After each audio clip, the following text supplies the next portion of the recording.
Bouyei malamu na Sarah, application ya Afriland First Bank et sali na téléphone. Salela misolo na yo na tango nyonso lingi. Na Sarah Banking, ezande bank na chombo na yo. Tinda mbongo na yo na bokengeli nyonso ata ofandi na ndako. Consultez solde na yo, landela ba crédit na yo, sala ba virement bancaire, senga cheke na yo, tope tuna motuna pona kokoso ya lolenge nyonso. Elongo na Sarah Money, biso nyonso tokoti masolo ya bank na chombo na pete nyonso. Afriland First Bank a komiseli biso libenga na ye na téléphone. Ata oza na compte bancaire te, salela mbongo na yo na téléphone na yo na kimia nyonso. Na lisungi ya Sarah Money, okoki kotinda pe kozwa misolo, kosomba crédit na yo ya communication, kofuta mbongo ya biloko sombi, tembe sili. Kende na lombango ko télécharger application na yo Sarah ya Bank Afriland na Google Play to App Store. Pe kimambango na agence Afriland o ezwami pene sika ofandi po ba activele yo Sarah. Sarah, bank na biso et longo na biso bipai binso. Afriland Facebook. Mbote Nabino Balandignon, soya bosolo na politique officielle, Missa ya Lingala ya Tongo ya Lelo, le jeudi et bandi. Merci pour la confiance, la fidélité. Bozo Lembate, ko témoigner à l'égard de ce grand programme où ils ont une audience populaire, Bogo Bengabino Mogo service traiteur, parce que tout le monde se retrouve. Bosolo na politique, partout à travers le monde, en République démocratique du Congo, la 24 communes, il y a capitale ville Kinshasa, mais en même temps, na Mboka, tout le Banaba province, pour ne pas rebenga Mboka, parce que la province, je préfère n'avoir dans la province que dans la capitale. Le col na ba Sud Kivu, na bomena kene na ba Goma, na kene na ngai, ata na Kolwezi, na kene Ovanda, na kene na Katanga, pour ceux qui botali nenge kiabula bongisi Katanga na Nzela, botali Mwinda, na sepeli. Mais na moni pe Gentini Ngobila, atie ba Mwinda wana niveau ya boulevard du 30 juin, na Kouisagi Tonga, pe na logoti yango. Merci na Gentini, félicitations pour l'éclairage public, gouverneur et à ville, mais avec espoir qu'on ko taper Wileri, beaucoup kende pe na Kisenso. Parce que tant que vous avez Kinshasa peli Mwinda, il faut pas y aller à Gombe. Mais bota la pe route Mokali, bota la pe Sangamamba, bota la pe Sebo, bobo sanate, bateau bazolanda biso pe na commune ya Ngaliema. Mingi côté à Mazal. Mbote na bino na fidélité, on va continuer. Bosolo na politique officielle spéciale lelo. Avant dernier jour, bon momesano. Na rozala na mwanda na boma na matadi. Soki nzamba lingi kaka na bakisi ndenge na limo rawana. Na gogo limo ape lobi pe bomoninga pe na matadi. Lobi boko mona ngape na boma pe na mwanda. Ndenge bakisi wana o na limo na gaizalaka. Alors comme je l'avais annoncé, makamboza ibele ya koloba lelo na Tongo. Je vais essayer de prendre un peu tout, un peu du broc parce que ma mise au point, mon sous les alliés, ça la mission moi bien pour la communication symbole à chaque fois s'il y a des petits soucis par rapport à l'actualité. Politique et amabé, ti les loyo, ba politicien, ba coopérant une grande partie et belé bazo bunda pour la ba intérêt à ma bumuna bango. Ato qui bango balo ba discours et bien ato qui français. Finalité zali bazo mbongo au détriment de tout un peuple. Alors peuple bazo se servir naie azo lingape ko fongola misute au-delà ya ba conseiller tozo ebisa bato baza ko rêver bazo travailler toujours na individu moko bon na politicien l'équipe ba embelier politicien sali bo ba komissie na place que peuple za la penza souverain aza la moto soka lobi bato bazo banga mais c'est le contraire peuple na tikali lokola meme bazo sala na ye o balingi bazo louer lokola ndenge ba louaka ba kiti soki ba saleli ye ba tikiye 21e siècle, peuple azo yembela Félix Tshisekedi, peuple azo yembela Martin Fayulu, azo yembela Kabila, ako yembela Bemba Moïse Katumbi, Vital Kamerhe. Ne sikete batala m'intérêt na bango, mais bazo accompagner ba politique banginda au détriment na bango. Siko peuple ango zo luka bonheur, okomona ka bonheur ndenge nini. D'autant plus que yo moko zo comprendre que yondo za mokonzi, ba politicien baza bana misala. Mais mwana musala zo monela yo mokonzi. Ce qui te lobito ça la marche, je vais terminer par là. Okomona mutu moko.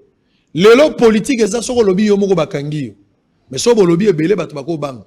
Boyebi ke na classe soko déranger yo moko tango tozo tanga. Professeur a obimiso cours et continuer. Mais soki bino tout bo déranger, prof onanda ko bima, bino botika na kata classe. Muku na lobi muke bakangi. Muta sali bakangi, mais soko to déranger biso sur la place bakanga biso. Surtout soko to déranger na intérêt ya cours ezo pesa mamala mute. Congolais faut la mise. Lobi nazaki na aéroport, la gene ko zwande ko moko na kutani na Ebera Kolongele, le professeur ya Sorbonne, directeur ya cabinet ya chef de l'État. Lo kuta ebimaki ya o abeli ya sali crise ngai moko na moniye azokita, autaki mobembo lobi na lekani na yebo na pesi epe mbote tala santé yekuta ko molekanga na mwa poa otali bolobite nzamba zo batela mwana mobali yo donc bato balukaki malade na vie ya Iberan ngana informer bino ki aza malamu directeur ya cabinet chef de l'état nazali témoin oculaire ya santé na monaki lobby natali bongala lobby érosion les atteignes c'est normal. Je reçois pour vous ce matin comme je l'avais déjà annoncé c'est Ebanaki ndeko Serge Ouelo. Serge Ouelo azali moko ya ba lieutenant ya président Martin Fayulu azali moko ya bakambi ya Lamuka azali pe coordonnateur adjoint ya Lamuka ya ville ya Kinshasa toujours na Lamuka boyebi ke Martin Fayulu babengisaki ye na l'état mais nzoka babengisaki na ndoto na réalité bozaki invitation te selon ba contradiction au justice a komi nango awangani biloko wana bato mosusu bazomona kezaki ya solo qui dit mieux to ebite kino lelo. Alors Serge Ouelo azape combattant ya diaspora ndenge na lobi bato mosusu pe bakombo bude ba bia combattant te bamso ba bia combattant mais ngana yebi parce que Serge Ouelo aza parmi ba combattant ba defiaki Kagame akambo na zolo bo ba combattant ya poto boyebi yango. À un certain moment, combat nyonso bango basali, il faut pas commisser un combat ya individu. Alors que combat na basala ki yango pona mboka, bako soldat yango pona batute. Na yango wana, Serge Ouelo toyambi yo na bosolo na politique, ce n'est pas pour la première fois, mais depuis bosolo na politique et c'est délocalisé, les ambali bosolo les capo utipe mobembo. Mbote na yo. Mbote Papa Sango, pour nous permettre la distanciation ezali. Ouais. Na longola masque. Ouais, na mon avis la mesure barrière quand même. Voilà, mesure barrière au président élu Martin Fayulu à Arabiso dans les États-Unis, à la première politicien ou à Salaki Sport, à sa vidéo pour coïb sa population, bah il va causer mesure barrière pour bami battre là, ba battre la paix, bateau mon sous. Kaka na cadre ya Covid wana et belé ba yébité décidé parti au président Martin Fayulu. Baza seul parti oyo ba membre dango ba kotizaki mambo wa mike et ça a $10,000 ba lui bien décidé et ça a $10,000 pour la lutte contre Covid et mbongo wana to pesaki yango na organisation crédible Caritas. Donc biso to allé parti à civisme. Donc nous autres za malamu la kenaki mobembo na zongi en tant que cadre il y a parti où il pour la citoyenneté, donc ça l'émission mon responsable. Très bien, merci beaucoup. Serge Ouelo, na moni dans la santé mala, na commission nzambe pour abattre le Covid-19 et zobo mapenza, mais bino quand même na poto malgré ça. Na moni bande gobele fo bazonga ba waze kwa na habité sur ça zongi Félix waze kwa. Il pazalaki professeur Bahati bazalaki libanda, bato ndenge na ndenge sengelaki bazonga, fali pupa ba héritier watanabe na habité so que si bazongi na profiter pe na pesa mbote na Jibe Mpiana na pesi mbote za molandi monene ya bosolo na politique papa chéri na komonoka na babutu pona moi moya komono ezate yo za leader à Moufoudé il paraît-il. Très bien, on va prendre la toute première question. 60 ans indépendance, c'est ça la question mususu question à réfléchir parce que tant otobandaki likamba ba 60 ans yo za la gité. Ozalaki libanda bosolo na politique ezaki na bosenga koyoka pe son de cloche na yo. Mais na kena angle eloko na bordaki ne bandeli. 60 ans après Congolais azo continuer koyembela ba politicien. 60 ans après, Congolais azo yeba penza ke loko za lokuta mais akangami nango. 60 ans après, valeur ya Congolais zalité mboke za na sans passeport na minute ndenge tozolo. 60 ans après, ba politicien bazoluka basala kaka ba dialogue. 60 ans après, politicien azo boule ndenge nini akolongola moninga na pouvoir na lolenge ya mabe po ya kota. Lecture nini osali na 60 ans après. Soki mboka we baby. Banani ba baby simboka. Responsabilité za na ba politicien. Est-ce que peuple yé mokonda zangi kozwa conscience to mindele nde bato baza ko boma biso 60 ans après. Selon yo. Merci Papa Sango surprendre dans la question yo. Mboka na biso je pense que tous en eloko moko faut to yeba ba fondamentaux ya Congo. Il faut que la vision ni ba père et indépendance, notre héros national Patrice Lumumba. Vision ni nazaki na ya Congo. Vision na ye, vision à Congo, vocation à Congo, ils ont se résumé dans un extrait. Il y a discours à 30 juin. À l'obby, nous allons montrer au monde ce que peut faire l'homme noir quand il travaille dans la liberté. Héros national Patrice Lumumba Lobi, nous allons veiller à ce que les richesses de notre pays profitent véritablement à ses enfants. Nous allons faire du Congo le centre de rayonnement de l'Afrique tout entière. Papa Sango, est-ce que vous avez dit à l'aube de l'indépendance Nabiso, Congo est peut-être espoir en Afrique. Il y a eu des personnalités noires comme Kwame Nkrumah, Thabo Mbeki, Frantz Fanon. Chacune de ces personnalités avait tiré la sonnette d'alarme pour attirer l'attention du monde sur les responsabilités particulières de notre pays, la RDC, dans le destin du continent africain. Il y a quelques années, l'ancien premier ministre sénégalais, Moustapha Niasse, accueilli est allé jusqu'à dire que ce qui se passe au Congo affecterait directement ou indirectement 35 pays d'Afrique. Papa Sango, est-ce que vous avez dit que avant l'indépendance, système d'éducation, quoi que il y a base, hein, mais tout ça qui est le meilleur système d'éducation en Afrique noire. Est-ce que vous avez dit que sur le plan médecine, il y avait des patients en Afrique du Sud, Elisabeth Witt Lubumbashi ou Léopold Witt Kinshasa pour se faire soigner? Mais les autres 60 ans après, et comme tout ça, qui moi, ils ne pas signer en Afrique du Sud. Et tout ça, qui a un tissu industriel le plus dense en Afrique subsaharienne. Donc, la gestion du Congo par nous-mêmes, fils et filles du Congo, permettez-moi, nous allons un peu dur pour dire que la gestion du Congo par nous-mêmes constitue la preuve patente de l'échec du passage de l'homme sur la terre. Et en gros, après 60 ans, il faut toujours attendre, de réfléchir Congo autrement. Très bien. Dès qu'on a présenté Kione Bandeli, vous allez parmi les rares personnes courageuses, Oyo, signé Kagame. Vous voyez que Kagame en Afrique, Kagame a lokola ndeko na biso Kadhafi akufaka. Okoko sakana na ete. Kagame lelo na République démocratique du Congo. Au-delà de Lobawa, mais Kagame, il y a certaines personnes, Bataksaraye, Kofinge na musika, mais Boeso Batumuso Bakute na Kagame, Ndambo Bakozanga Tang Musus Makoki ya Kolobanaye. Mais Yozu Makoki wan, ya Osala.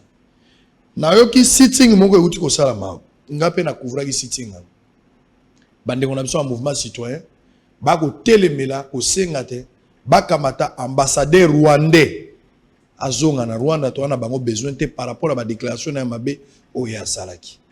Tango moni bandeko ba mboate pas pambate yo kenda kutu na procès na kati ya likambango, heureusement pour na o s'en sorta ki victorieux na kati ya procès wana.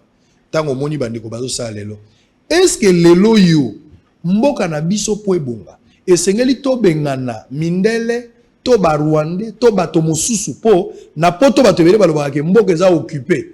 Tokwa ko développer mboka te tant que pays ezali occupé. C'est qu'il faudra d'abord to bengana bato ba occuper mboka. Mingi batala kande ba Rwandais nde bato ba occuper mboka oyo. Est-ce que na discours wana na procédure oyo est-ce qu'il faudra to se mettre ensemble na même logique pour na libérer mboka pour na développement mboka ezala rassurer ne ba nyonso bazo zela. Merci Papa Songo likambo ya président Paul Kagame na moni ekanganga vinanga mobimba. Au fait, ils ont dit que invité le président Paul Kagame dans Corim, Conseil des relations internationales, et à Montréal, ils ont un homme d'affaires. Et puis, l'université de Sherbrooke, il fallait qu'il ait décerné président Rwanda médaille d'or au nom de l'effort de la paix, dans le développement, il y a Grand Lac, Atayo Moko. Dans Kotaki, dans la salle comme tout le monde, parce que Congolais n'y ont pas dénoncé. Dans la salle qui on a combat maman bazan violé dans l'Est. Dans la salle qui on pour 6 millions de morts. Qui ne sait pas que notre pays, le Congo, est soumis à la guerre monco par procuration. Par différents experts, il y a un panel des Nations Unies et démontra noir sur blanc l'implication des armées rwandaises et ougandaises dans les massacres des populations civiles congolaises. Nous avons un moto natangi. Naza moto makila ya Congo za rakati na ngai. Mais il y a rapport au bengi mapping.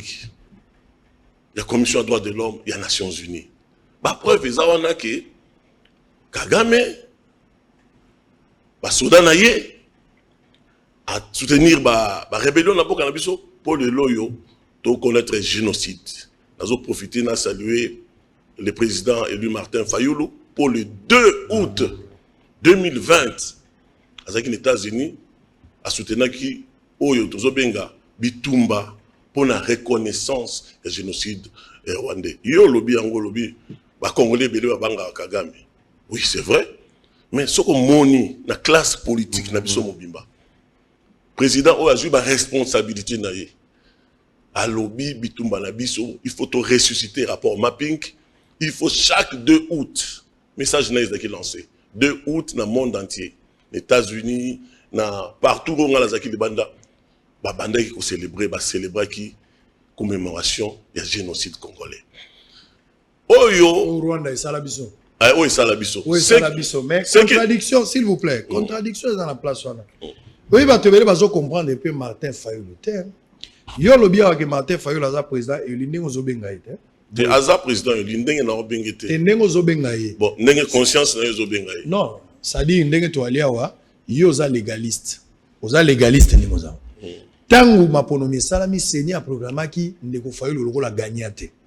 Lelo nde toza bo classe ezali bana ba osala examen d'état lelo so batuni mwana na examen d'état nani président de la République so akomi Fayulu akozwa te surtout dans mutuna wana surtout dans mutuna. Alors lelo Fayulu tango Fayulu azo réclamer victoire na ye a l'ensemble ya bateau bazo croire na victoire ya Fayulu bazalaki ne sengo po ayokaki Kagame ya Kagame azako ya pona ko soutenir Fayulu mais lelo yo bokolo ba isusu Kagame wana za mabe. Mais même Kagame a besoin pour que bino maboko victoire na bino pour récupérer en biso il a besoin Kagame té na tunyo question journaliste était pour la si pour la na ya quitté c'était la distraction aya quitté pas il fallait qu'il aya quitté pour la nini parce que ndeko Kabila ça qui manœuvre a yebisi a lobi ko yaté aya quitté donc ce gars il y a ka ngolo ba kebiso c'est ayé on ne croyait pas à ça.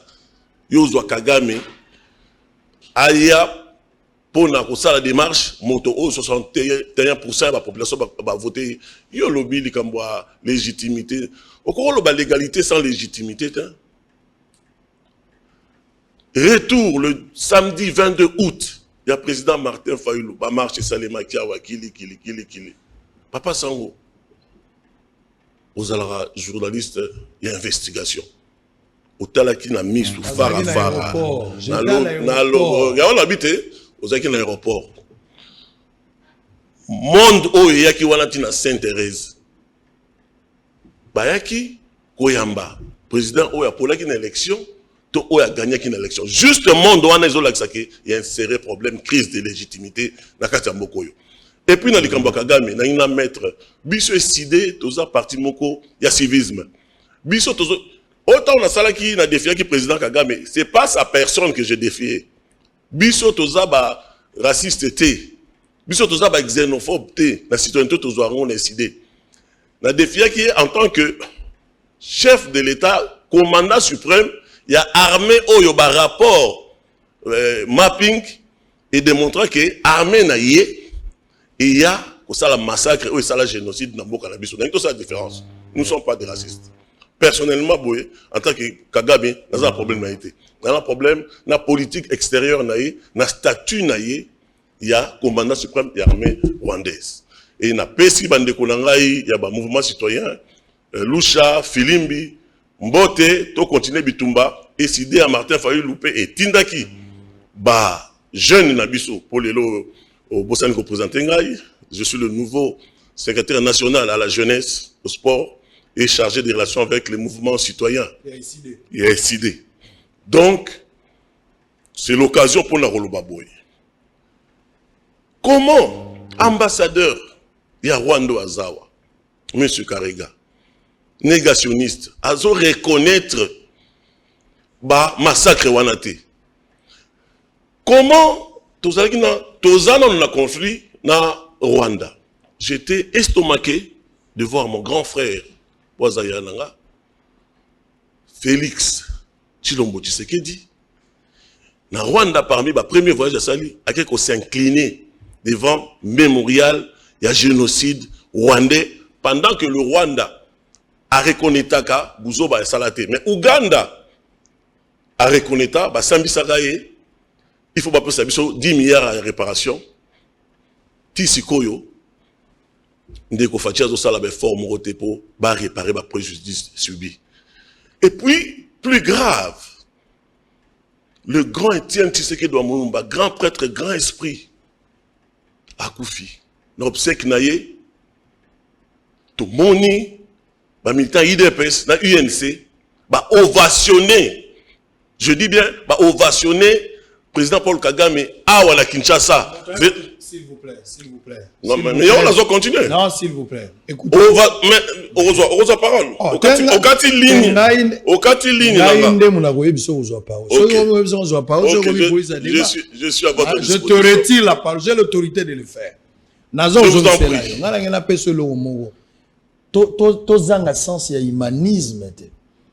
Ata bozana motoboyo kanaka na ete. Na se ya pasi. Soki moto wana ye kotala yo.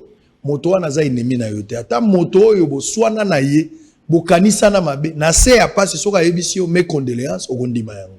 Et là quoi la fois kota na mutu. Nazwa ki tan ya kufanda na grand prêtre, grand kan Etienne Tshisekedi Moke. Na mayele na yo papa sango. Papa Etienne place alala ki wana. Tango ye amonika azo mona poto kufaka te. Amoni Paul Kagame azo kota na stade. Ndengo obi papa Etienne Tshisekedi motema neza ki na sengo amoni pe Fayulu ayese avandi na ndako wana zolo bate motema na ye ezaki na sengo te pona nini amoni pe Katumbi ayete acte wana babenga kango inviter l'assassin sur son lieu de crime. C'est un manque de respect profond envers ce peuple qui après 32 ans de tyrannie à la Deuxième République Congolais commis aujourd'hui comme une sorte de victime agonisante prête à être achevée une fois pour toutes par ce régime FCCK au nom de je ne sais quelle approche diplomatique en violation flagrante des principes intangibles de l'intégrité territoriale. Papa, où est la grandeur du Congo en tant que nation? Où est la dignité du Congolais en tant que peuple? Où est la souveraineté du Congo en tant qu'État? Grand frère Nanga Fati, Ozola Nanga, Osalaki Mabe, Okembangu Mingi, il faut Ozala na Makila. Il y a Papa Etienne Tshisekedi. Je vais dire ça. Okoui Kozala, fils biologique Etienne Tshisekedi, mais Oza Tshisekedi c'était. Okoui Kozala na carte IDPS. Moussa Tshisekedi c'était. Être Tshisekedi, c'est un état d'esprit. Papa Etienne a koufa na parti nae. Ou batika liba ba Tshisekedi c'était. Bango nyonso baza bakabundiste. Non, Kabundi Azali. J'assume la paternité de mes propos. S'il vous plaît, je vous le concède, il n'y a pas de problème. Mais on peut démontrer que baza bakabundiste, on peut démontrer en côté. Ozana place mon côté côté. Ozosa, on est dans un langage spectaculaire. Mon côté, démontrer que batouana baza bakabundiste. Papa Etienne Tshisekedi. IDPS, tant que bazaki ko attaquer Joseph Kabila. Bayimbela qui était zongi na Rwanda. Kabila zonga na Rwanda. Kamere kende Burundi. IDPS mutoye mangwa. Na on continue pour na yandre. Mais IDPS wana kaka. Presse il y a Rwanda. Tant que Kagame a eu un succès, comme en anglais, Paul Kagame is superstars in Kinshasa. C'est une insulte en mémoire. Il y a 6 millions de morts congolais. Très bien. On va évoluer. TVza Radio T. TVza Radio T. Nagoloba. Makambwegoya. Nagoloba nan. Nagoloba. Je vais vous lire d'abord les informations du jour. So moni nazo kwanza botseke silieza teme. Furmieza la carte. Bilo gelinge bimo. Information du jour. 3 civils ont péri dans une nouvelle embuscade attribuée aux combattants d'Alliés démocratiques Force ADEF. Mercredi 9 septembre, au point kilomètre 34 sur la route Mbau Kamango, au nord du territoire de Beni, Nord Kivu. Le Fonds national d'entretien routier vient de boucler les processus de financement des travaux d'entretien des voiries des 26 provinces de la République démocratique du Congo en 5 mois. RDC, le Premier ministre adhère à l'idée de la refondation de l'État prônée par la dynamique pour la consolidation des acquis démocratiques. Mini-sommet de chefs d'État. les équipes d'avance des pays invités déjà à Goma. République démocratique du Congo, enseignement supérieur universitaire, tout étudiant en ordre doit recevoir son diplôme lors de la double cérémonie de collation des grades et de clôture de l'année académique, a dit Thomas Louaka. Fonds Covid-19, la Cour de cassation demande à l'Assemblée nationale d'autoriser les poursuites contre les ministres de la Santé. Eteni Longondo. RDC Foner boucle le financement d'entretien des voiries pour les 26 provinces du pays en 5 mois. République démocratique du Congo, le docteur Mukwege salue les retours des éléments de la MONUSCO à Panzi pour sa sécurité. AAC, Maître Didier Mazenga suspend Chumba Mpunga Jean pour avoir signé en 2019 et à l'insu du gouvernement un accord avec la société Loom LLC dont le centre de contrôle est aux USA, lequel a permis à la dite société de faire survoler les ballons stratosphères sur l'espace aérien de la RDC selon les agents. Cette cause est fausse. Le directeur général serait suspendu pour avoir refusé de nommer ces 64 personnes recommandées. Au Katanga, xénophobie à l'égard des Kassaïens, Akaj envisage de saisir la justice si Félix Kabange Numbi ne présente pas des excuses. Ça, c'est très bien. Tribalisme est allié ennemi à développement. Niveau tokomeli na tribalisme yo et sengeli bobo ya yango. Lualaba, j'étais au Lualaba. Moi, j'étais au Lualaba. J'étais au Lualaba. Quand je suis arrivé au Lualaba, je ne vais pas exposer le nom de la personne. Je ne vais pas exposer le nom de la personne. Mais il est au cabinet du gouverneur Mouyej. Le monsieur m'a reçu. Il a pris le courage et le soin de me dire, monsieur, biso awana Lualaba, nanina biso ke, tolinganga na biso ba kinoa te, tolinganga pe ba kasayen te. Alobi na ngai, ezate ba ibisinga alobi na ngai. J'ai condamné directement cette manière de voir. Et pour na ko fustiger comportement, j'étais obligé de prendre mes bagages et de regagner Katanga, là où j'étais bien reçu pour ne pas être exposé dans bateau bazan à sentiment tribal. Je parle pas de tout Lualabé. Je parle d'un individu qui m'a reçu. Vous imaginez que cet individu-là, ce qu'il reprendre campagne na yé na Lualaba, ndenge nini kusala. Bato sengeli ba keba, tozana virage moko ya malamu te. Bobo ma tribalisme na ba forme nyonso. Osepeli na mwasi ya Mungala, balaye. Osepeli na oya Muyaka, balaye. Ya Muluba, zwaye. Tokabola, plus ma valeur que Tokabola, ba sentiment tribaux, pour y mabiso na côté. Je vous laisse suivre un peu cet élément. Bolanda élément, ndenge DG Oyo, balongoli na loenge. Balongoli DG Oyo na loenge. Quand je parlais de ces dossiers, Zalagi logo la G. Balongoli DG, pour aboyi ko signer recommandation. Ministre à transport à suspendre DG Wan. Ba Jean Batomboki. Otindi Batunayo pour batia bango na misala. Ba recommander déjà avant. Déjà boyi ko tia bango. Olukeli français pour suspendre. Ministre à transport. Ministre. Israël Obi ministre à transport. Oui, monsieur, ministre à transport. Tu as suspendu le DG. Selon les informations reçues par sur terrain, on suspendrait pour la recommandation. Bah, agent va témoigner et j'étais moi-même là. J'ai eu des éléments. En image, on se retrouve après. Une vive tension a été observée ce mercredi 9 septembre à la Direction générale de l'autorité de l'aviation civile pour cause Maître Didier Mazenga, ministre des Transports et Voies des Communications, a suspendu le DG Chumba Mpunga pour avoir signé en 2019 à l'insu du gouvernement un accord avec la société Loon LLC dont le centre de contrôle est aux USA, lequel a permis à la dite société de faire survoler des ballons stratosphères sur l'espace aérien de la RDC. Faux rétorque les agents et cadres de l'AAC. Selon ces agents, le DG Chumba Mpunga Jean avait catégoriquement refusé d'engager plus de 100 recommandés du ministre des Transports Didier Mazenga à des postes bien précis pour la simple raison que l'autorité de l'aviation civile est un domaine aéronautique, c'est-à-dire très technique. ne peuvent y travailler qu'avec les spécialistes de l'aviation. Or, les recommandés de Didier Mazenga, venus pour la plupart des Kikwit, n'ont aucune notion de l'aviation. Depuis ces refus, les courants ne passent plus entre le ministre des Transports et les DG des AAC. Ce mercredi, les agents des AAC ont manifesté pour dire non à l'arrêté du ministre des Transports et Voies de Communication et à l'installation du DGA de cette entreprise en remplaçant de M. Jean Tchumba-Punga. Le secrétaire général au transport venu pour assister à la remise et reprise n'a pas pu exécuter sa mission suite à la répression des agents. Les agents et cadres de cette entreprise publique s'interrogent sur ce que veut exactement Didier Mazenga.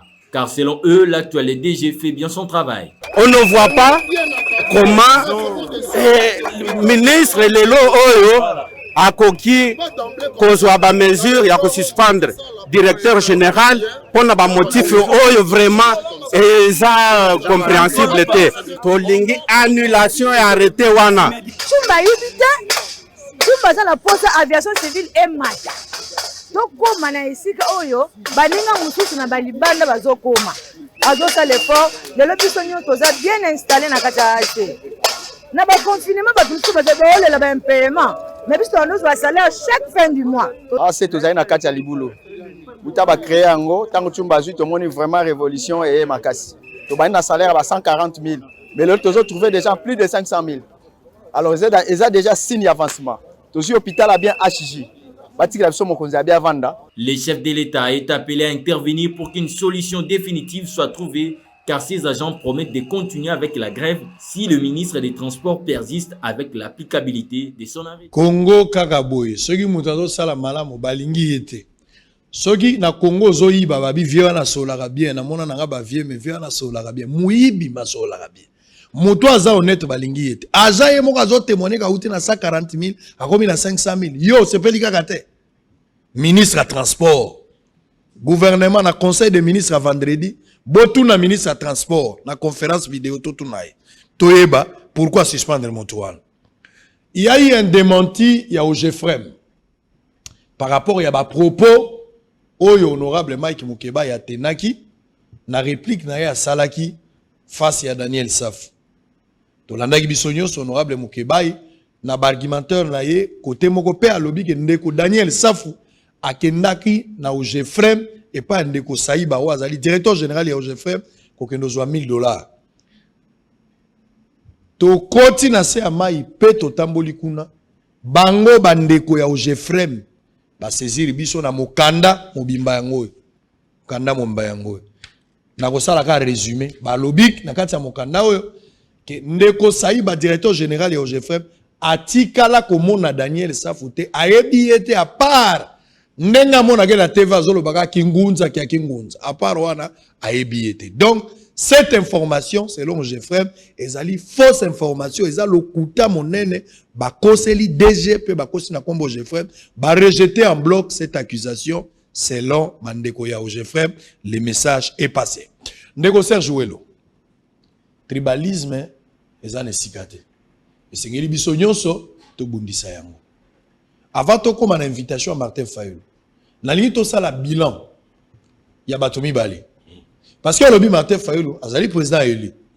Na lingi so yanga bilan ya Martin Fayulu 2 ans après ko pona manaye. Côté social, Martin Fayulu a sali nini? Côté ya Banzela, Martin Fayulu a sali nini? Côté ya Baitelo, Martin Fayulu a sali nini? Côté ya nyonso ezali bien-être ya population 2 ans après Martin Fayulu a sali nini? Merci. Motuna no babi ngeza motuna ya mauvaise foi. Comment ça? Yo me toujours poser une question te. On va me répondre. Kende? Et la question il y a mauvaise foi. Président Etienne Tshisekedi en 2011. Tango a se proclamé comme président élu. Moi j'étais témoin tout content ici Kawanapé. Décidé à Martin Fayulu en tout cas un certain 9 décembre 2011 en présence du respectable Albert Moleka, son directeur de cabinet. Tant qu'on a président élu, être élu c'est une chose. Avoir ce qu'on appelle l'impérium du pouvoir, c'est une chose. Pour demander à quelqu'un bilan naïe, la personne doit avoir l'impérium du pouvoir. Il y a un biso na décidé, il y a Martin Fayulu, tout se considère qu'opposition Tout gagnant, nous avons un président légitime, mais qui n'a pas l'impérium du pouvoir. Car si on a l'impérium du pouvoir, grand frère Nanga Fachi, grand frère, bilan des années, insécurité à l'est, code quoi, code taboye, na Bunya, code ko, à côté loko la mboke zanga défense.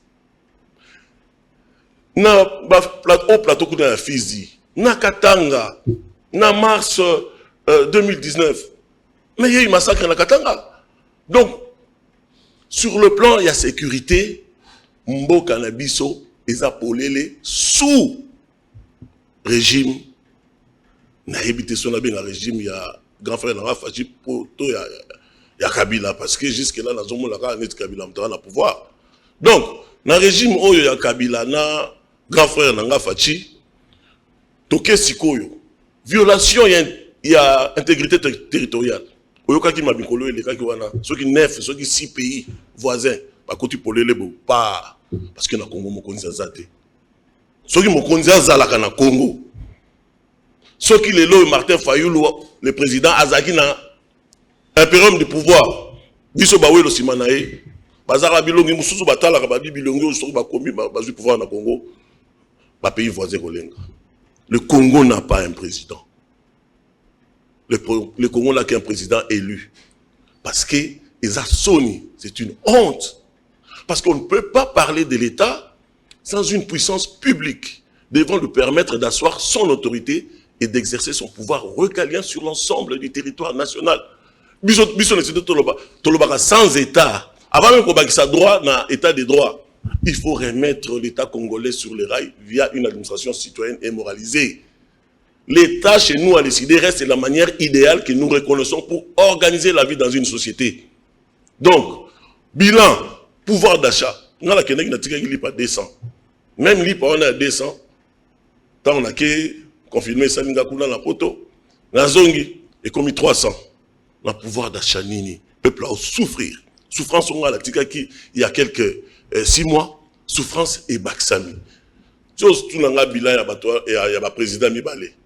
Bilan, il y a le président Mibale. Il y a le président Mibale. Pour moi, c'est élu, Moussa Zaki nommé. Non, non, non. J'assume la paternité. Non, non, s'il vous plaît, s'il vous plaît. J'assume. S'il vous plaît, ne désorientons pas. S'il vous plaît.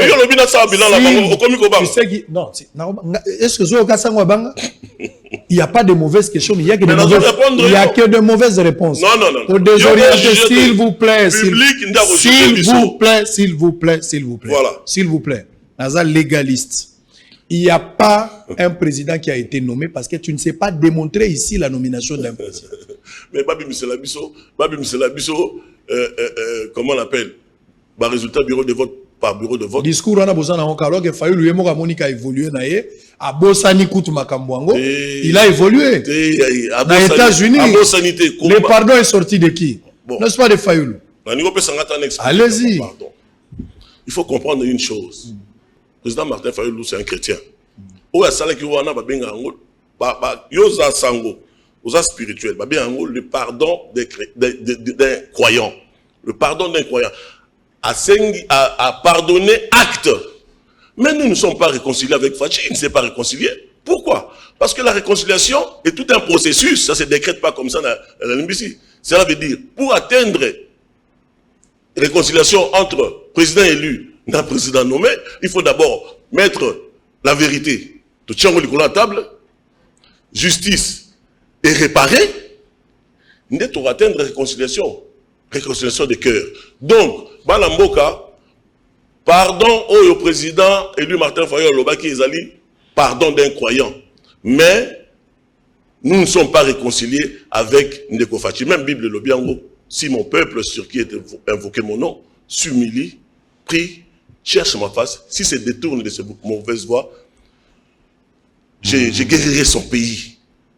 Yaya Nanga, grand frère Nanga Fachi, Yokangai, il est temps de reconnaître l'erreur au Yosali. Il faut rétablir la vérité. Réparation salema. Pour ensemble. Il a fallu le pouvoir. Mais il y a sango spirituellement pour comprendre. On a tout ni. C'est-à-dire qu'on rétablit pour nayo.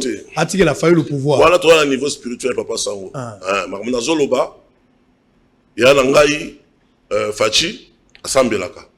Donc spirituellement à comprendre le message nanga. Si mon peuple sur qui est invoqué mon nom, ceux qui ne peuvent Fachi, ami qui ici s'humilie. Ami qui ne sait pas non. Papa, ami qui ne sait pas un peuple.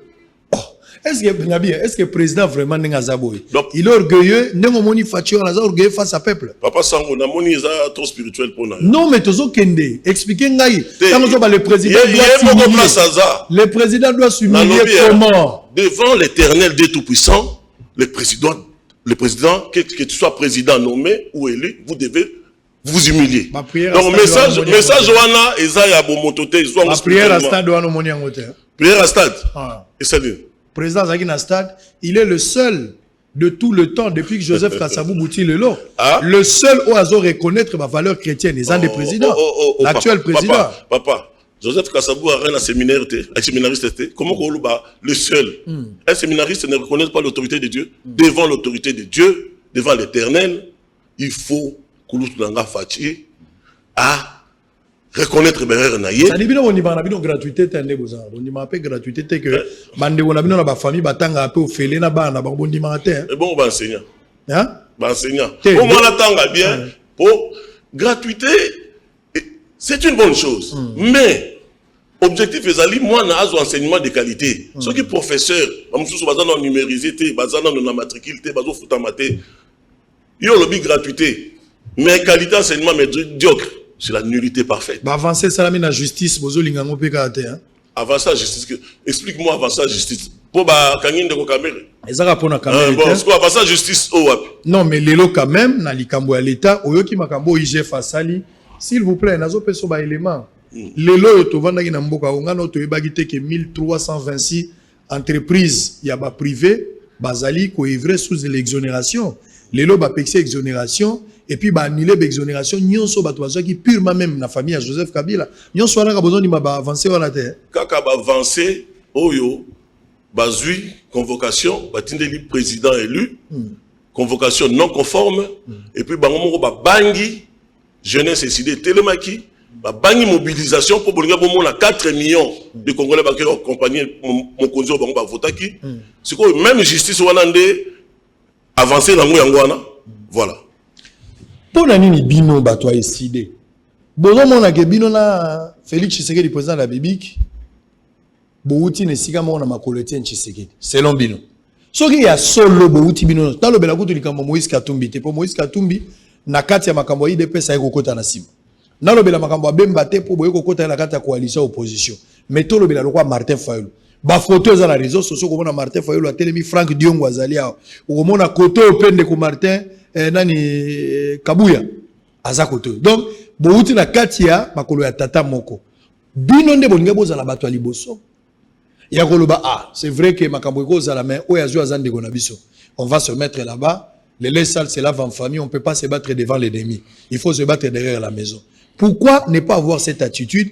Mais attitude na bino comme le kola ba pesi rebelle to rebelle moko ntaba président de la République. To mutu moko muta gagner bokomi na motema selon bato bazomona ke Martin Fayulu a matisi dose ya motema mabe.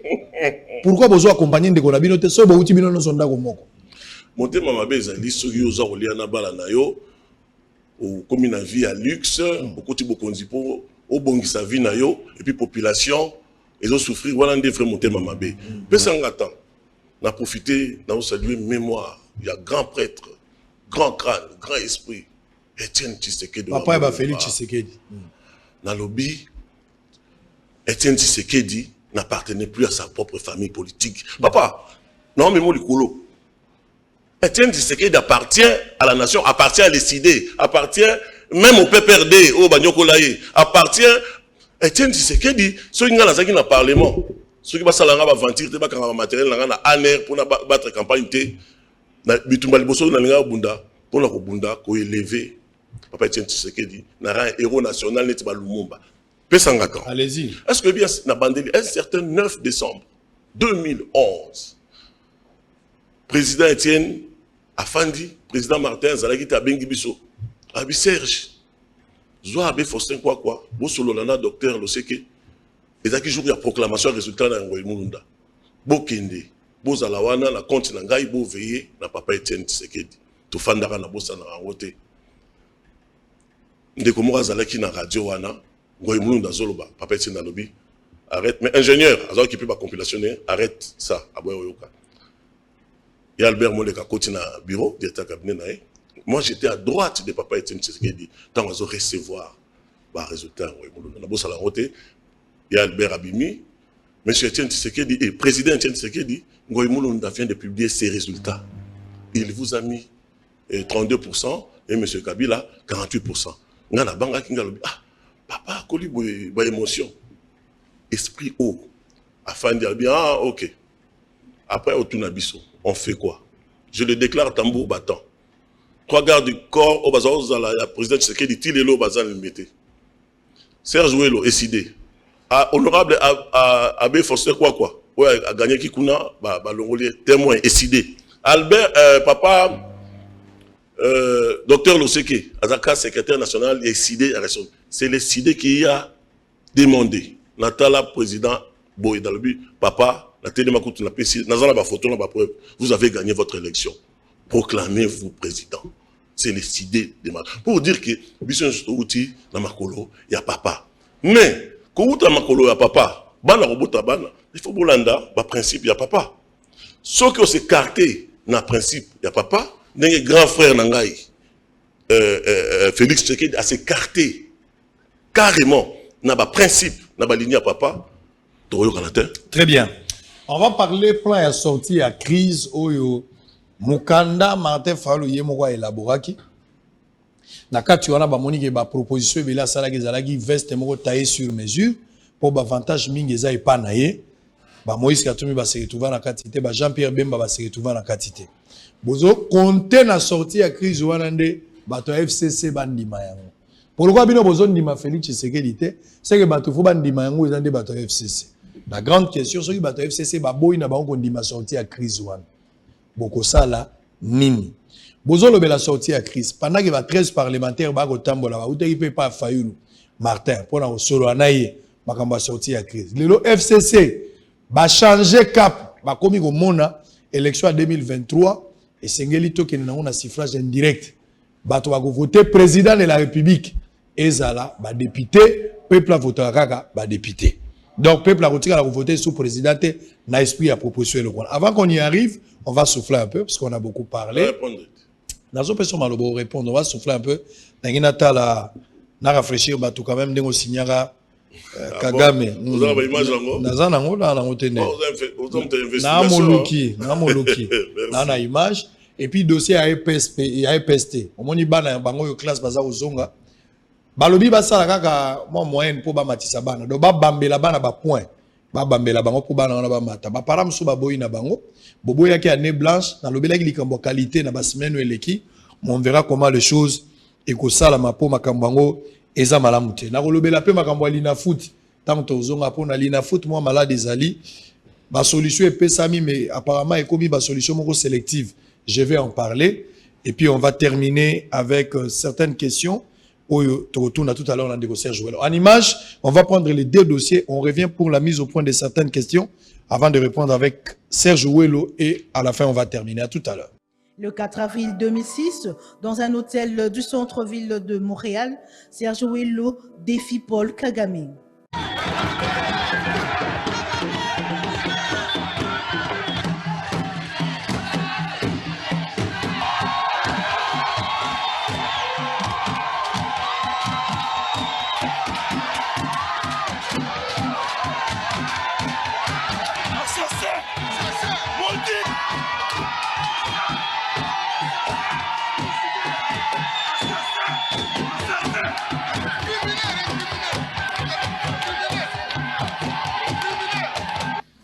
We believe that the above, which came about through, and to a less extent Latin America, went in the opposite direction. With the known spectacular success, stories of waves of transforming countries.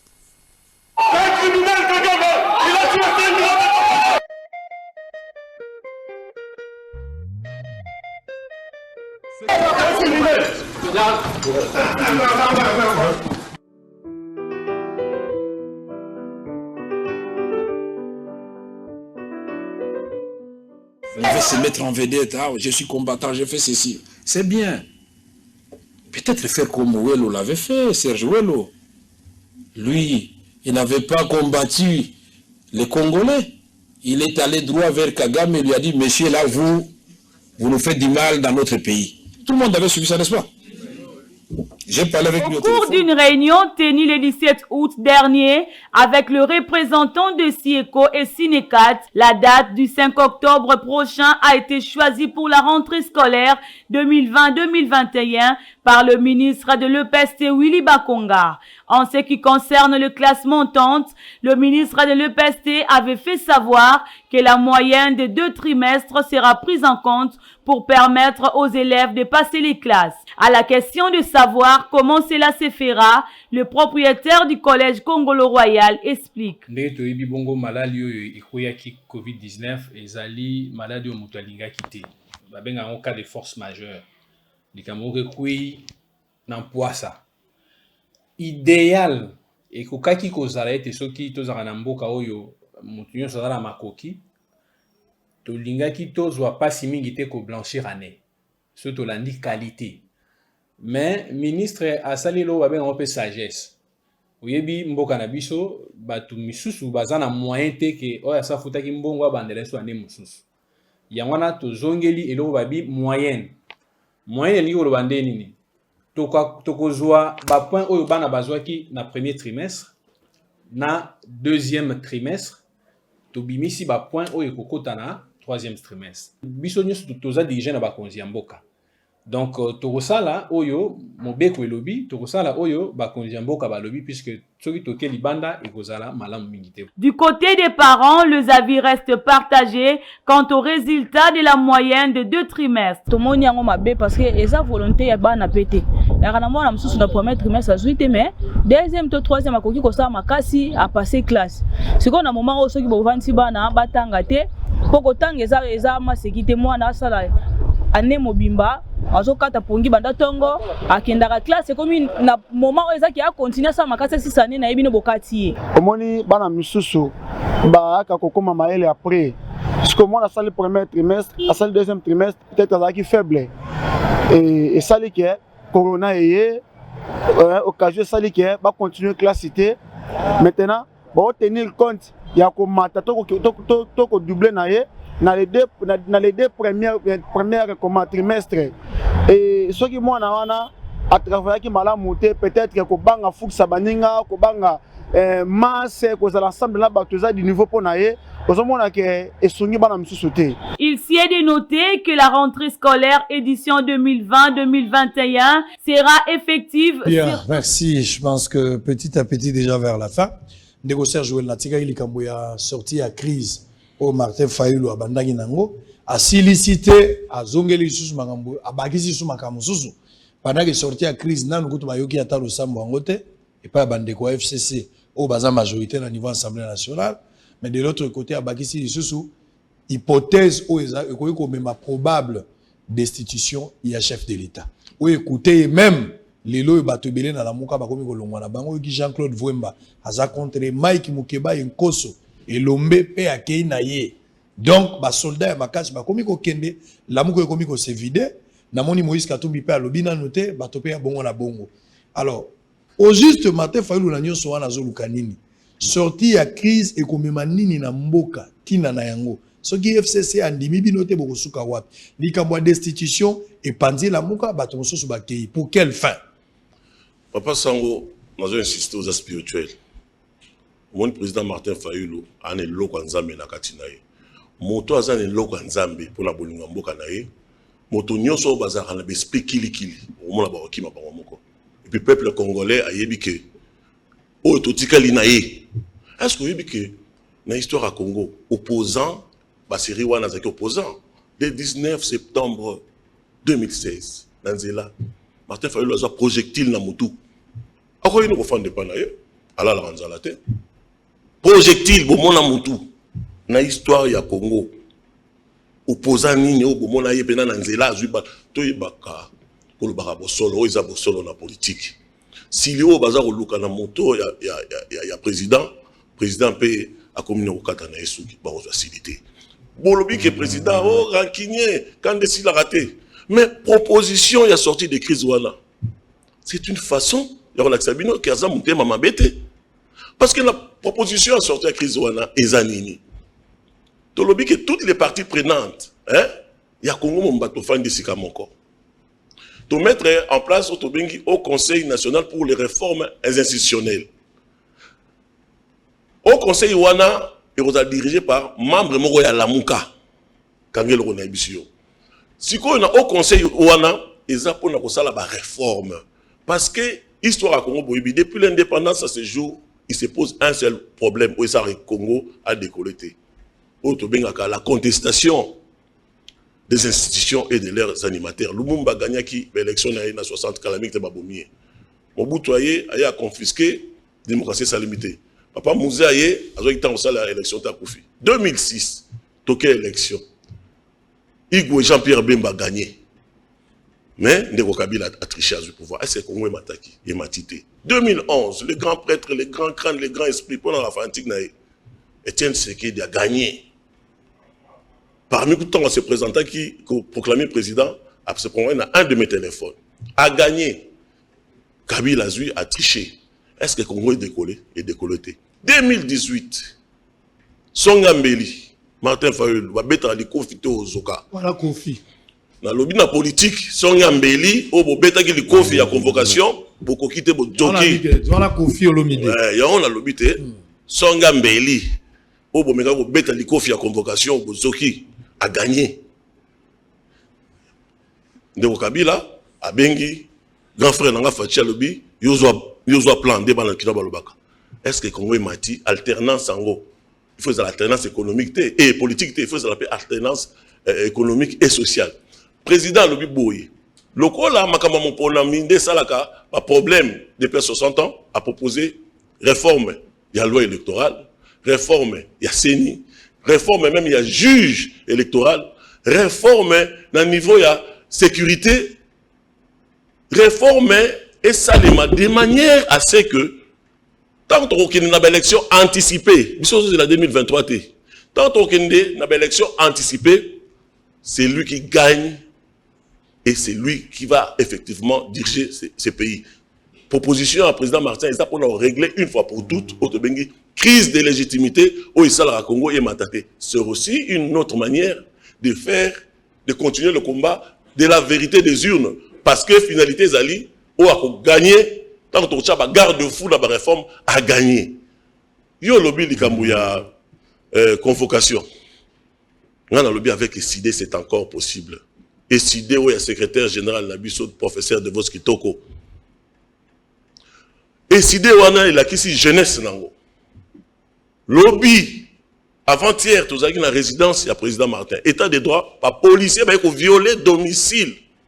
Ngai moko nazaki wana nazwi na libanga to yebaka la manifestation ba manifestant de babamba mabanga ba policier bazwi mabanga vitre ya mutuka ya président Martin et rien même ko pasuka na résidence. C'était triste tant bolobaka état de droit, c'est triste o eleka ki lobby convocation wana ils convocation à solo, ils ont convocation à solo soboke pas PG beaucoup ta deux plaintes ils ont le kutate mais ba autorité policière Mbokoyo ba yebi force légitimité à Martin et qu'on raser na minute pouvoir oyo 4 millions ba congolais balinga ba na libanda et ninge précipiter régime oyo babangi wana lobby ke babangi bazongi sima plainte zaki ya solo biso to tukali vigilant condamné ba message toyebi message tribaux et loba mina kati yo kana bisayo condamné te décider soko yeli biso mon tribalisme to bambo mabanga na précieux exemple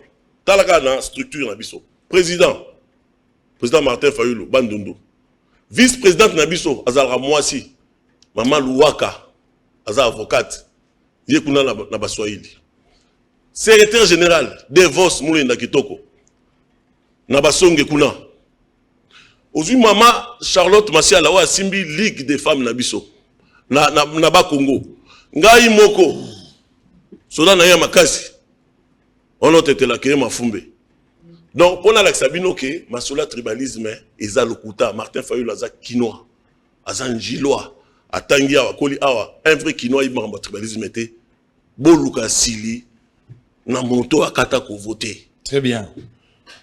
Nous sommes arrivés à la fin. Décidé en Wana Batunio sur Basili, Botigali Pe Moukié, en 2023. Je ne pense pas que Fayulu a osé candidat, président, parce que Bakatumbi Baoko Tanakati, Babemba Baoko Tanakati, Badone vous a compliqué. Tant que peuple a moni, moto ya votaki, na 2018, était à Vani Nangwende, peuple qu'on reconduire yé, na élection anticipée. Très bien. Bandeko ya Linafoot. Linafoot yangoyo bondimi ezonga. Bokamati ba club nyonso ya Linafoot, bozu bango en charge. Bozu bango en charge. Donc bolobi ba ko futa te dépenses ezalité. Bokamati bango na maboko po te bo soutenir bango. Mais bosani ke lengi ya Linafoot ezalaka ba télévision pe. Pambate biso nyonso to kwa okende stade ezaka na 80 000 places. Kinshasa yango moko eza na plus de 12 à 13 millions d'habitants, voire même 14 millions parce que pour le moment tozo yebana te tokomi ko tout en nzela. Ba chaîne diffuseur, ba oyo ba diffusaka ba match ya Linafoot, bo s'occuper na bango te bo sundoli bango. Siko biso to kotala match ndenge nini. Pour bo récupérer kaka ba équipe, mais ba chaîne oyo bazali ba partenaire ya Linafoot, ba oyo ba diffusaka ba match. Il semble que le dossier est bloqué dans le ministère de la Finance. Ndekosele ya la bouli. Ceux qui allaient pas na yo, ozali jeune fongwama. Oyebi apport ya bale na mboka na biso. Fongwama, ba jeune bata la match, futa ba chaîne ba diffusaka. Ceux qui zabongo, libéré bango lisolo. Futa bango ba mongo na bango. Okanga mbongo te mbongo za ya l'état, libéré bango ma solo. Wana ezalaki précision détail. Na lingina sala spécial joyeux anniversaire Nandeko Moko ya mwasi ala la kate soki alandi bosolo na politique te. Nancy Isambala 35 ans d'âge Oezali baveu ya Sango Mokonzi chef de poste officier de permanence Tata Malungi. Joyeux anniversaire, joyeux anniversaire. Mbotama elamu Nancy Sambala, Mbotama elamu. Joyeux anniversaire, longévité, Isambala Nancy Kendali Bosso, Nzamba Batela, 35 ans d'âge, Oumela. Soki yeso azongi na noté, tangusu tokokutana. Alors avant naïmba plus blanc que la neige, et là on a sengi na bino, boza la peine à moi kimia, ndeko mukebai, aboyi na ye. Point de vue na Martin Fayulu, mais bato mususu va interpeller balobi ke makila et gangi. C'est un langage tribal. Hein? Qu'est-ce que tu en penses? Aussi ici place one. Décidé. Et puis $50, vous avez déjà? Décidé, ils ont parti. $50 ils ont compris ma valeur telle que l'amour, telle que la solidarité, le travail, la justice. Autant les bitumbanga la bondi. Bitumbanga la bondi. Est-ce que vous quitter sa soda Martin Fayulu n'a qu'un niveau pour en répondre je ne sais qui et puis dans saisir occasion pour naïb sabande qu'on a vu soigner soya la mouka il y a SID ba communicateur monto à répondre na buzo baté parce que ce qu'on soit dans la monto liboma so ka longoli bilamba yo pour landio longoli bilamba bino so bokomi batoma boma et si dans lancer message la jeunesse il y a SID Boya et Belé, jeunes étudiants, tout ça, on a lelo na komi mokonzia, jeunesse et SID, Boya et SID, et Zali na vision, il y a qu'à bâtir un Congo prospère, pour offrir opportunité na chaque Congolais, il y a qu'à améliorer la condition de vie na ye. Vision na biso Zali qu'à trouver la solution na ba problème il y a Congolais. Très bien. Voilà. Merci beaucoup. Mais $50 de besoin de sénateur. Faden House. Ils ont la valeur à combien? T'es la vie 50. T'es ngapé na tuni Faden House, ils ont la valeur à combien? T'es pour na bibi mouibi wa ngaya na mbonga muke. Na tuni Faden House, ils ont la valeur à combien? Azolo bela mama Faden House. Na tuni $50. OK. Voilà des réponses exactes. Na ko kita na terrassete. Blanc, plus blanc que neige. Blanc, plus blanc que neige. Lavé dans le sang de l'agneau. Je serai plus blanc que la neige. Vrai ou faux, ou tu veux savoir que Martin Fayulu bako tourna e bilante pour azangi impériaux. Bako tourna e bilante parce que aza président, mais impériaux ma pouvoir aza langote nenge to tourna ki pe papa Etienne Tshisekedi bilante. Ou tu veux savoir que bilan Félix Tshisekedi ezali bilan moko mitigé. Mitigé té, il n'a même pas un bilan. Il y a 18 mois, à côté qui réserve la banque depuis à côté Sili. Bileza Mabé, aussi à 100 jours, ils ont prouvé que malhonnêteté, quand il y a gestion, il y a présidence nommée Naye. Au-dessus de la République démocratique du Congo, il y a un président de la République. Il y a un président élu, un président nommé. Baron Mibale. Nani président nommé? Félix Tshisekedi. Nani président élu? Martin Fayulu. Bossolo Sili. Tu écoutes dans la lobby avec le même plaisir, le même travail. Bye bye. Bouyei malamu na Sarah, application ya Afriland First Bank et sali na téléphone. Salela misolo na yo na tango nyonso lingi. Na Sarah Banking, ezande bank na chombo na yo. Tinda mbongo na yo na bokengeli nyonso ata ofandi na ndako. Consultez solde na yo, landela ba crédit na yo, sala ba virement bancaire, senga cheke na yo, tope tuna motuna pona kokoso ya lolenge nyonso. Elongo na Sarah Money, biso nyonso tokoti masolo ya bank na chombo na pete nyonso. Afriland First Bank a komiseli biso libenga na ye na téléphone. Ata oza na compte bancaire te, salela mbongo na yo na téléphone na yo na kimia nyonso. Na lisungi ya Sarah Money, okoki kotinda pe kozwa misolo, kosomba crédit na yo ya communication, kofuta mbongo ya biloko sombi, tembe sili. Kende na lombango ko télécharger application na yo Sarah ya Bank Afriland na Google Play to App Store. Pe kimambango na agence Afriland o ezwami pene sika ofandi po ba activele yo Sarah. Sarah, Bank na biso et longo na biso bipai binso. Afriland First Bank.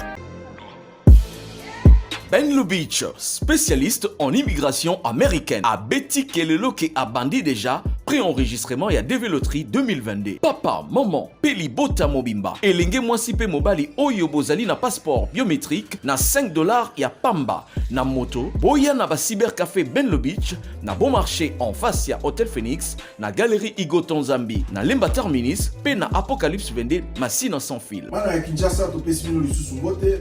ezali ngai ndeko na bino Ben Lubitsch ya cybercafé Ben naye koinforme na bino ete KCC a annoncé TV Loterie 2022 yango biso na cybercafé Ben Lubitsch tozali kobanda pré-enregistrement mpona koparticiper na programme ya TV Loterie 2022 kobanda mokolo na le 20 août jusqu'au 30 septembre 2020 yo ozali na passeport biométrique en cours de validité yo na libota na yo boya na Kinshasa na ba cyber na biso ezali en face ya Hotel Phoenix na bon marché la galerie Igo Tanzambi na Lemba pe libanda ya Apocalypse 22 na lobi na quantité mais libanda ya Apocalypse 22 yo pe ndeko ya diaspora boyebi ete bandeko ya diaspora 167 o batindaki ba photo année passée bazalaki ba gagnant cette année yango tozali ko encourager bino bato bozali na diaspora na libanda à l'étranger bo tindela biso ba photo na bino na ba page biométrique iska photo ezaka na passeport botinda yango na adresse email oyo ezali na mopanzi to na numéro ya WhatsApp oyo ezali na mopanzi mpona kosunga bino koparticipe na DV Loterie 2022 topesi bino bonne chance mpe bandeko bazali na posa ya kosunga bandeko na bango baya na États-Unis tozali wana mpona kozela bino obenga na banimero na biso. Merci beaucoup. Merci. Ben Lubitsch, spécialiste en immigration américaine. Papa, maman, Ndeko, vous qui vivez à l'étranger avec vos investissements au Congo, vous qui pleurez à chaque fin du mois parce que le locataire n'a pas payé ou un membre de famille a utilisé l'argent des loyers, vous qui avez confié la gestion de vos biens aux amis ou aux membres des familles qui ne savent pas combien vous avez souffert pour en avoir, vous qui à chaque fin du mois recevez des explications au lait des loyers, même vous qui êtes au Congo mais n'avez pas le temps de gérer vos biens, ne vous tracassez plus. Glicom est là pour pallier à cette situation. Gestion locale des investissements des Congolais d'outre-mer, Glicom en sigle. Nous gérons vos biens comme si vous étiez sur place ou comme si vous le faisiez vous-même. Avec un personnel qualifié et expérimenté, Glicom collecte vos loyers à temps réel, assure l'entretien de vos immeubles, vous accompagne dans l'achat et la construction de maisons en toute transparence. Aussi, pour éviter des conflits au sein de la même famille, confiez la gestion du bien commun à Glicom pour un partage équitable et équilibré à tous les héritiers. Pour plus d'informations, visitez www.glicom.com. www.glicom.solution ou appelez au plus 243 97 94 12 145. Papa, maman, ndeko, yo moto fandi na mikili ya bapaya, to oza awa na Congo, yo moto locataire ayokisa pasi po oza mosika, kolela esili. Na Glicom, kimia na motema.